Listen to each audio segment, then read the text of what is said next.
بسم اللہ الرحمن الرحیم۔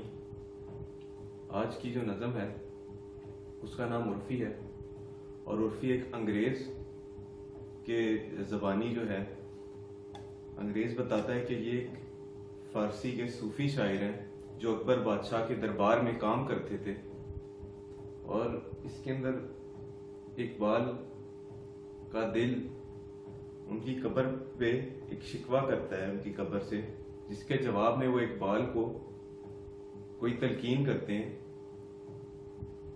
تو اس کے جو ضروری اشعار ہیں ان سے شروع کرتے ہیں۔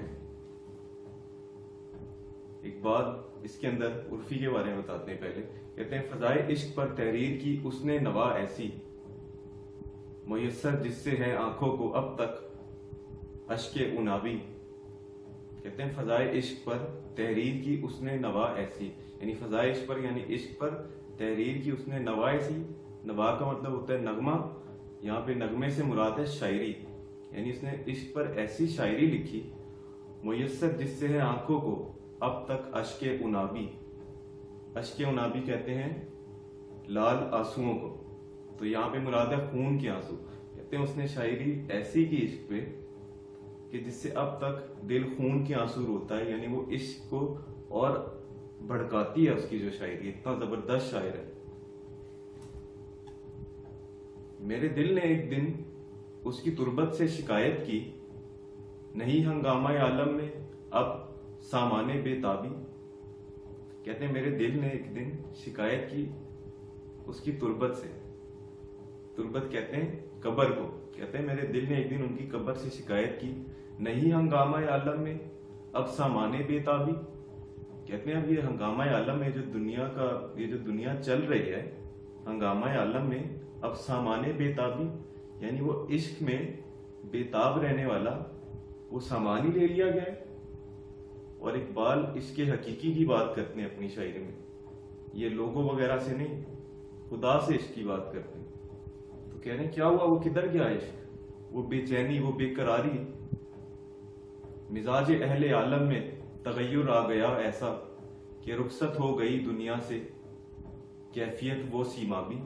کہتے ہیں مزاج اہل عالم، اہل عالم کہتے ہیں دنیا والوں کو، صحیح ہے۔ مزاج اہل عالم میں تغیر آ گیا ایسا، تغیر کا مطلب ہوتا ہے بدل گیا ان کا، یعنی مزاج اہل عالم میں تغیر آ گیا ایسا، یعنی ان کا مزاج بدل گیا ہے کہ رخصت ہو گئی دنیا سے کیفیت وہ سیمابی۔ سیمابی کہتے ہیں پارے کو، اور پارا بھی نہ ہلتا رہتا ہے، یعنی بے چین رہتا ہے۔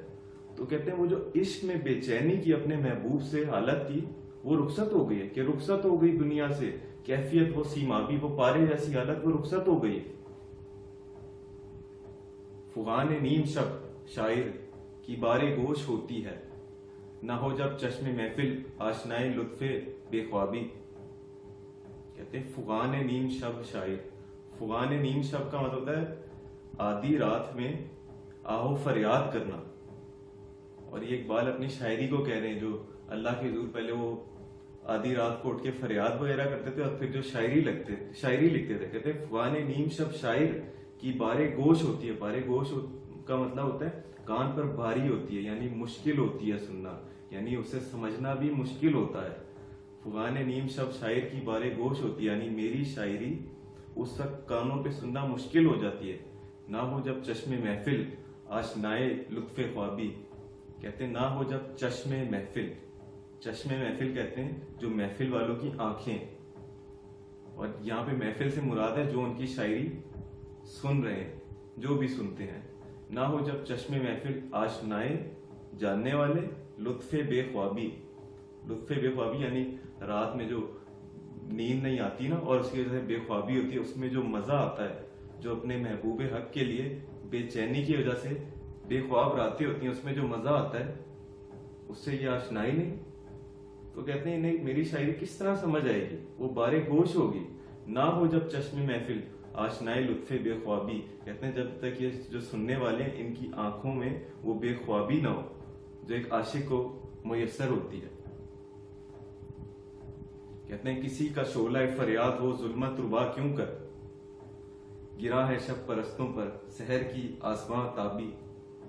کہتے ہیں کسی کا شعلہ فریاد، کہتے ہیں جو میں یہ اپنی شاعری کو کہہ رہے ہیں، شعلہ فریاد، یہ جو انہیں فریاد کر رہا ہوں، انہیں جگا رہا ہوں، کوشش کر رہا ہوں انہیں عشق میں بیدار کروں، اور ساتھ ساتھ مسلمان قوم پہ جو برے حالات ہیں انہیں بھی صحیح کروں. تو کہتے ہیں کسی کا شعلہ فریاد ہو ظلمت ربا کیوں کر. ظلمت ربا کا مطلب ہوتا ہے تاریکی کو دور کرنے والا، اندھیرے کو دور کرنے والا. تو کہتے ہیں کسی کا شعلہ فریاد ہو ظلمت ربا کیوں کر، گرا ہے شب پرستوں پر سحر کی آسماں تابی. کہتے ہیں یہ جو شعلہ فریاد ہے، یہ تاریکیاں، یہ برا وقت، یہ دل کی بے نوری کس طرح دور کرے. گرا ہے شب پرستوں پر. شب پرست کا مطلب ہوتا ہے جنہیں رات کو پوچھتے ہیں. یہاں پہ مراد کیا ہے؟ جو اندھیروں سے خوش ہیں دل کے بھی، اور مسلمان وقت پہ جو برا وقت ہے اس اندھیرے کی بات کریں. کہتے ہیں ان سے یہ خوش ہیں. گرا ہے شب پرستوں پر سحر کی آسماں تابی. گراں کا مطلب ہوتا ہے بھاری ہونا. شب پرستوں پر یعنی وہی جو رات کو اندھیروں کو پسند کرتے ہیں. سحر کی آسماں تابی یعنی جو صبح کے وقت کی جو روشنی ہوتی ہے وہ ان پر بھاری ہے. ان کا دل ہی نہیں چاہتا کہ اندھیروں سے باہر آئیں، یہ برے وقت کو اچھا کریں. تو کہتے ہیں کس طرح میری شاعری نے صحیح کہا. یعنی کوئی بھی شعلہ فریاد ہو، صرف اقبال کی شاعری ہو. اب وہ کہتے ہیں عرفی کی قبر سے آواز آتی ہے. وہ کہتے ہیں اگر لوگوں میں نغمہ سننے کا شوق کم ہو گیا ہے تو تم اپنے سر اور تیز اور تلخ کرو. کہہ رہے ہیں یعنی اگر لوگوں میں نغمہ سننے کا، یہاں پہ مراد ہے کہ تمہاری شاعری اقبال کی جو لوگوں کو بیدار بھی کرنا چاہ رہی ہے اور عشق حق کی طرف بھی مائل کرنا چاہ رہی ہے. تو کہتے ہیں اگر ان میں شوق کم ہو گیا لوگوں میں اس نغمے کا یعنی تمہاری شاعری کا، تو پھر اپنے جو سر ہیں انہیں اور تیز کرو، یعنی اپنی شاعری اچھا کرو. اور ساتھ میں یہ بھی کہتے ہیں کہ لوگوں کا شکوہ نہ کرو، اہل جہان کا شکوہ نہ کرو، اپنی شاعری میں اور تلخی پیدا کرو. اور کہتے ہیں کہ جو محمل ہے اگر وہ بھاری ہو گیا ہے تو اپنی ہودی اور تیز کرو. کہتے ہیں محمل ہوتا ہے وہ جو اونٹ کے اوپر ایک بیٹھنے کی جگہ نہیں ہوتی، اسے آپ محمل کہتے ہیں. صحیح ہے. تو اقبال کہہ رہے ہیں کہ بوجھل اگر وہ بھاری ہو رہا ہے نا محمل اونٹ کے اوپر، یعنی وہ اونٹ آہستہ چلے گا بھاری پن کی وجہ سے. اچھا یہاں پر جو اونٹ ہے نا وہ مسلمان قوم ہے اور ان پر اس محمل کا بوجھ ذرا زیادہ ہو رہا ہے، جس کی وجہ سے یہ ہلکا چل رہے ہیں، میدان عمل میں کم چل رہے ہیں.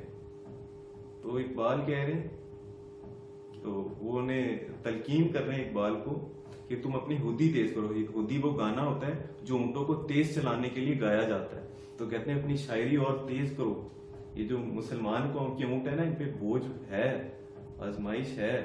ان کی اس طرح تربیت نہیں کی استادوں نے یا والدین نے. مگر کہہ رہے ہیں اقبال کو کہ تم اپنی ہودی تیز کرو. جو تو گانا ہوتا ہے نا اونٹوں کو تیز کرنے کا، یعنی مسلمان قوم کو تیز کرنے والی جو تمہاری شاعری ہے اسے اور تیز کرو، اس میں اور نکھار لو. تو اقبال کو پڑھانے کا مقصد یہ ہے کہ ہمیں اسے عام کریں، خاص طور میں نوجوان اور نوجوان سیاست دانوں میں، اور اس پہ عمل کرنے کی کوشش کریں. اگر جواں ہو میری قوم کے جسور و غیور تو قلندری میری کم کچھ سکندری سے نہیں. اگر میری قوم کے جوان جسور و غیور ہو، جسور جرت مند ہو، غیور اور غیرت مند ہو، تو قلندری میری کم کچھ سکندری سے نہیں. یعنی یہ جو میرا قلندرانہ کلام ہے جو قلندری کی وجہ سے لکھا ہے، تو قلندری میری کم کچھ سکندری سے نہیں. سکندری کون ہے؟ سکندر اعظم. تو کہہ رہے ہیں میں سکندر اعظم سے کم نہیں ہوں گا اگر یہ میرے قلندرانہ کلام پہ عمل کر جائیں. اور پہلے مصرے میں بتاتے ہیں اس کے لیے جرت بھی چاہیے اور غیرت بھی چاہیے. اور انشاءاللہ ہم لوگ اگست کے پہلے ہفتے میں راول پنڈی میں ایونٹ بھی کرائیں گے، اور آپ سب ضرور وہاں پہ شرکت کریں اس نیت سے کہ سیکھیں گے بھی اور ساتھ ساتھ عمل بھی کریں. شکریہ.